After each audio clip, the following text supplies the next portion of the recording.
C.S. 루이스의 순전한 기독교라는 책에 그리스도인의 행동이라는 챕터의 글을 읽어드리겠습니다. 8. 가장 큰 죄.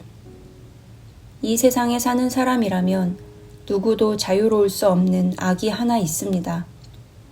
그러면서도 다른 사람에게 그것이 나타나면 누구나 혐오하는 악, 그리스도인 말고는 자신에게도 그런 악이 있다는 것을 생각조차 못하는 악이 있습니다. 이보다 더 싫어하는 악이 없으면서도 이보다 더 스스로 깨닫지 못하는 악도 없습니다. 이 악이 많이 있는 사람일수록 다른 사람에게 나타나는 이 악을 더 싫어합니다. 앞서 말한 이 악이란 바로 교만 또는 자만입니다. 이와 반대되는 덕목을 기독교에서는 겸손이라고 부릅니다.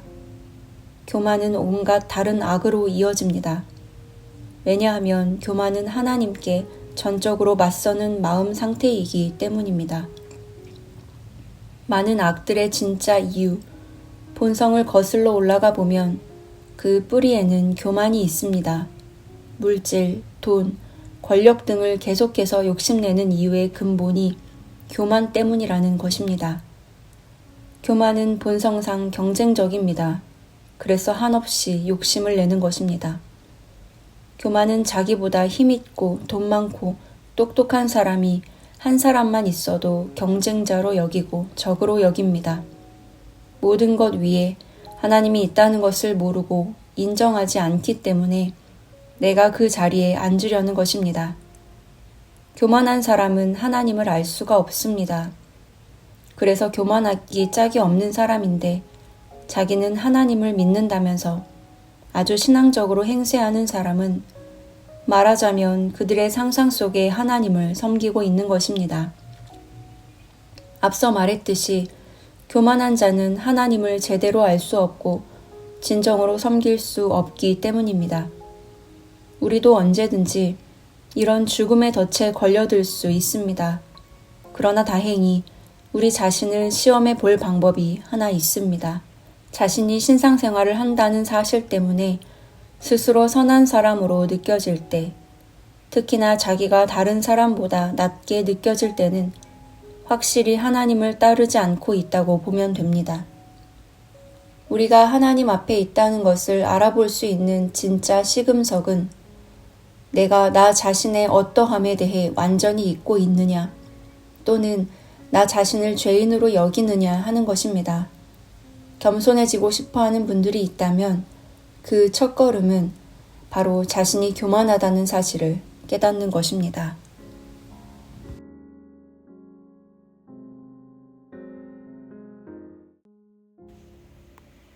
오늘 우리가 함께 나눌 말씀은 마태복음 24장 3절에서 14절 말씀입니다.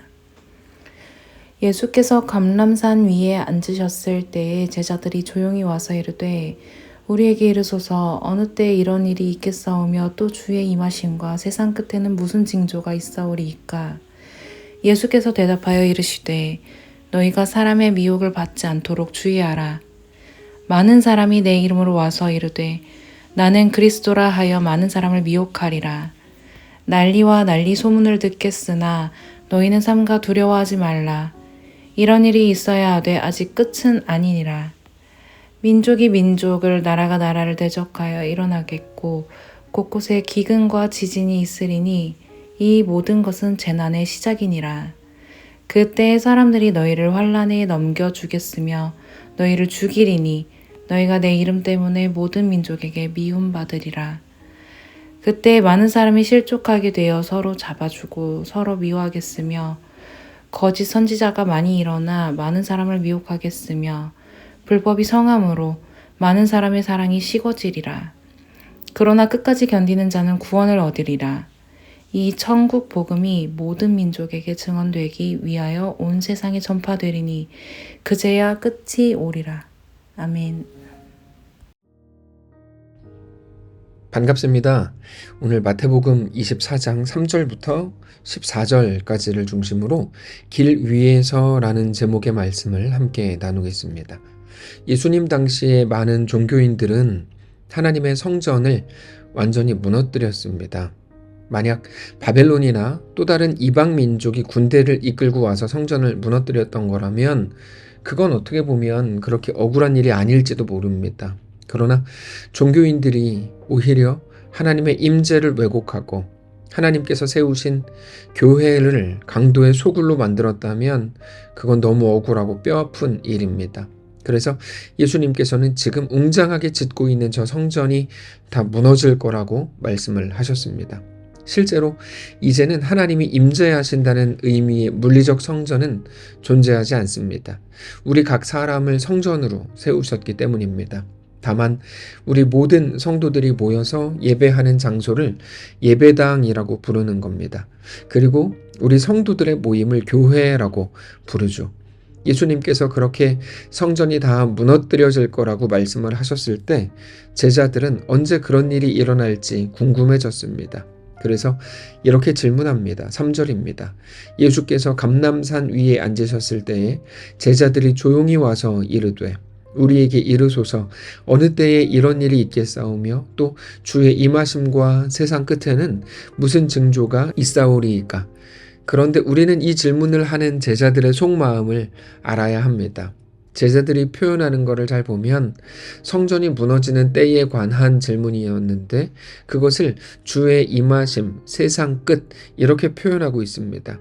그러니까 성전이 무너지는 것과 주의 임하심과 세상의 끝 이 세 가지가 어쩌면 동시에 일어날 거라고 믿고 있었던 겁니다. 주의 임하심은 곧 세상의 끝을 의미하고 그때 성전이 무너질 거라고 생각했을 겁니다. 그러니까 세상에게 있어서 그날은 끝이고 멸망의 날이지만 그건 동시에 자기들에게 있어서는 영광이요 승리의 날이 될 거라고 생각한 거죠. 그런데 그게 얼마 안 남았다고 확신했던 겁니다. 그래서 조용히 예수님께 나아가서 우리에게만 이런 거를 좀 말씀해 주십시오. 이런 거죠. 예수님께서 예루살렘 성에 이제 막 들어오셨으니까 여세를 몰아서 헤롯을 무너뜨리고 로마까지 진격해 갈 거라고 기대하고 있었죠. 그게 그들이 생각했던 세상의 끝이었습니다.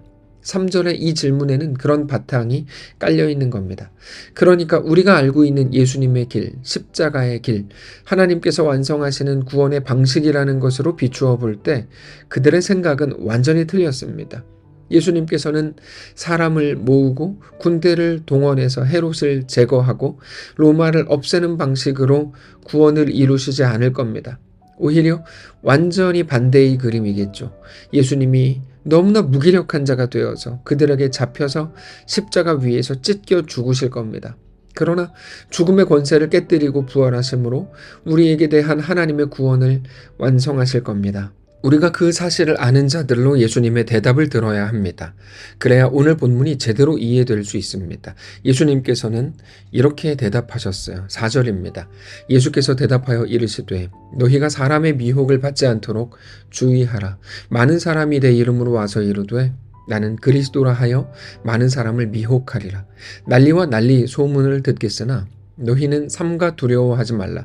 이런 일이 있어야 하되 아직 끝은 아니니라.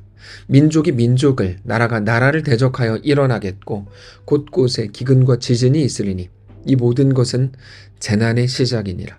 사람의 미혹을 받지 않도록 주의하라 이렇게 말씀을 하시는데 그 말은 속이는 자가 나타난다는 말입니다. 이게 오라. 지금은 이게 중요하지. 믿음이 아니라 눈에 보이는 거를 따라가야 된다. 우리도 늘 속이는 자들 앞에 섭니다.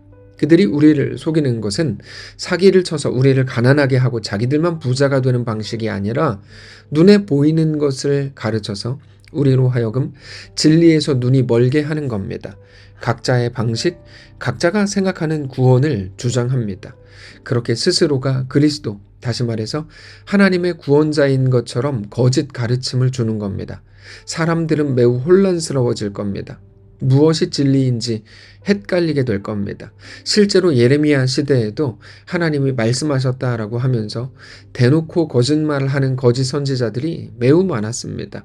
특별히 여기에 전쟁이라고 말씀하시는 전쟁은 복수형으로 쓰였는데, 그러므로 국가 간의 전쟁뿐 아니라 눈에 보이지 않는 여러 종류의 전쟁들, 이념 대립, 세대 간의 대립, 남녀 대립, 가정에서의 불화와 같은 모든 종류의 전쟁을 가리키는 말입니다. 뿐만 아니라 신자들은 점점 더 신앙을 가지고 살아가기에 어려운 시대가 될 겁니다. 예수님께서는 곧 십자가에 잡히실 거고 심지어 죽으실 겁니다. 마치 하나님의 능력이 사라진 것 같고 전능하신 하나님이 더 이상 우리와 함께하지 않는 것 같은 현실 속을 살아야 될지도 모릅니다. 9절입니다. 그때에 사람들이 너희를 환난에 넘겨주겠으며 너희를 죽이리니 너희가 내 이름 때문에 모든 민족에게 미움을 받으리라. 그때에 많은 사람이 실족하게 되어 서로 잡아주고 서로 미워하겠으며 거짓 선지자가 많이 일어나 많은 사람을 미혹하겠으며 불법이 성함으로 많은 사람의 사랑이 식어지리라. 여러분, 우리가 잘 아는 것처럼 이런 일들은 예수님 당시뿐 아니라 지금 우리가 사는 이 시대에도 계속해서 반복적으로 일어나는 일들입니다. 그런데 중요한 건 그러므로 지금이 종말의 때다, 너무 두렵다 이렇게 말할 게 아니라 그때 어떻게 해야 되는가 하는 겁니다. 지금이 마지막 때이고 그건 예수님과 함께 있었던 제자들도 얼마든지 우리와 똑같이 느꼈을 겁니다. 우리 예수님께서는 그것에 대한 해답으로 13절을 말씀하십니다. 그러나 끝까지 견디는 자는 구원을 얻으리라. 이 천국 복음이 모든 민족에게 증언되기 위하여 온 세상에 전파되리니 그제야 끝이 오리라. 끝까지 견디는 것이 우리에게 요구된 내용인데 견딘다는 말은 머물러 있다 이런 의미입니다. 계속해서 신앙을 떠나고 싶고 떠나야 할 것 같고 타협해야 될 것 같은 상황들이 이어진다는 거죠. 그러나 어떤 식으로든지 머물러 있는 것이 요구되었다는 사실을 기억해야 합니다. 그런데 우리가 자주 경험하는 것처럼 우리의 실력으로는 우리는 끝까지 견딜 수 없습니다. 우리의 힘과 비축해놓은 능력으로는 결코 끝까지 견디지 못합니다. 당장 끝까지에서의 끝은 무엇일까요? 만약 예수님 시대에도 그런 일이 있었고 지금 시대에도 그런 일이 있다면 그런 일, 종말의 징조와 같은 그런 일은 무려 2000년 이상이 지속되었다는 말인데 그렇다면 끝까지 견디려면 2000년 이상을 살아야 할까요? 이 일이 언제 끝나는지를 어떻게 살필 수 있을까요? 우리는 시대의 끝을 맞이할 수는 없지만 각자 인생의 끝은 누구에게나 존재합니다. 죄가 들어온 이후로 하나님에 대한 반역의 역사는 계속해서 진행 중입니다. 그런데 그 시대를 신앙으로 살았던 각자의 시대를 신앙으로 머물렀던 사람들이 있습니다. 자기의 모든 것을 하나님을 위해 내어드리고 하나님이 주인이신 것을 고백했던 성도들입니다. 아벨이 그랬고 에녹이 그랬고 노아가 그랬고 아브라함이 그랬습니다. 에스더와 욥이 엘리야가 바울이 그랬습니다. 훨씬 더 많은 사람들이 그렇게 믿음의 길을 걸었습니다. 그 길을 자기 방식으로 끝내려고 하지 않고 그 길 위에 머물렀습니다. 그게 지난 주일에 나누었던 로마서 13장입니다. 하나님은 그 모든 악한 세력들을 두고 일하신다는 거죠. 우리는 그것들을 없애주십시오, 끝장내 주십시오라고 주장하지만 간구하지만 소리 외치지만 그러나 하나님께서는 그 모든 것들을 두고 우리에게 그 길 위에 머무르라고 말씀하신다는 겁니다. 그래서 오늘 본문을 보면 예수님께서는 그 시기가 아니라 성도들의 자세에 대해 말씀하신다는 것을 알아야 합니다. 오늘 우리도 계속 그 길을 가겠는지 도전받는 자리에 있습니다. 꼭 세상의 직접적인 박해를 받는 것은 아니라고 해도 모든 미디어, 세상의 흐름, 가치관 등등의 모든 것들이 우리에게 매일같이 묻습니다. 너 정말 그 길을 계속 가려는가? 사랑하는 성도 여러분, 오늘도 반복될 그 질문 앞에 네, 나는 신자의 길을 가겠습니다. 하나님이 내 삶의 주인이신 것을 믿고 그 길 위에 머물겠습니다. 라고 정직히 고백하실 수 있기를 원합니다. 세상은 그만 가라고 말하고 하나님은 그 길 위에 서 있을 것을 요구하십니다. 그런데 세상이 아니라 여러분, 하나님이 우리의 주인이십니다. 오늘 우리의 자리, 우리의 인생, 우리의 모든 상황 속에서 하나님을 바라보고 하나님과 함께 믿음의 길을 걷는 거룩한 성도들이 되시기를 원합니다. 기도하겠습니다. 살아계신 하나님 감사합니다. 하나님만 우리의 주인이요 왕이신 것을 알기를 원합니다. 그래서 우리에게 주어진 모든 길 위에 머무르기를 원합니다. 하나님이 왕이요 주인이시기 때문에 담대하게 두려움 없이 모든 길 위에 서서 하나님을 맞이하고 우리 주님과 그 길 위에 동행하는 우리 모두가 되게 하시옵소서. 감사드리며 살아계신 우리 주 예수님의 이름으로 기도합니다. 아멘. 사랑하는 성도 여러분, 하나님께서 오늘 하루를 우리에게 허락하셨습니다. 믿음으로 우리 주께 나아가시기를 원하고 어떤 자리, 어떤 형편 속에서도 하나님을 뜨겁게 사랑하고 하나님과 믿음으로 동행하는 귀한 날 되시기 바랍니다.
니다